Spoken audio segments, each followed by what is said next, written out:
Ça fait déjà plusieurs heures qu'on est là depuis ce matin, 5 heures, 6 heures, 7 heures. Certains ont passé toute la nuit devant le collège électoral.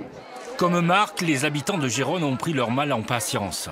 Et peu importe l'attente, tous veulent s'exprimer sur l'indépendance de la Catalogne, malgré la fermeture de certains bureaux de vote de la ville par la police espagnole, souvent de façon radicale, comme ici à Barcelone, en emportant l'urne de la salle de vote. Tout le monde aura l'opportunité de voter. Si leur école, leur bureau d'élection est fermé, ils peuvent aller dans une autre école. Et tout le monde aura l'opportunité de voter n'importe où.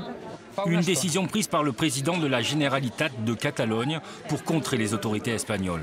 Les bureaux de vote restés ouverts sont pris d'assaut par les Catalans, malgré la tension qui règne dans les rues des grandes villes catalanes et selon les observateurs internationaux, chacun a pu glisser son bulletin dans l'urne, dans le calme.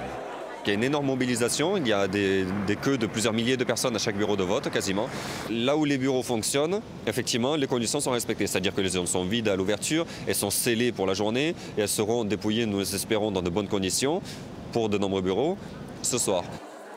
Moi, je crois qu'aujourd'hui, c'est important d'avoir voté, l'avoir essayé, il y a des cas, mais je crois qu'aujourd'hui, les votes, c'est les photos aussi. C'est que le monde voit qu'est-ce qu'il y a ici. Les bureaux de vote devraient fermer à 20 h. Reste une interrogation. Le dépouillement se déroulera-t-il sans l'intervention de la police espagnole ?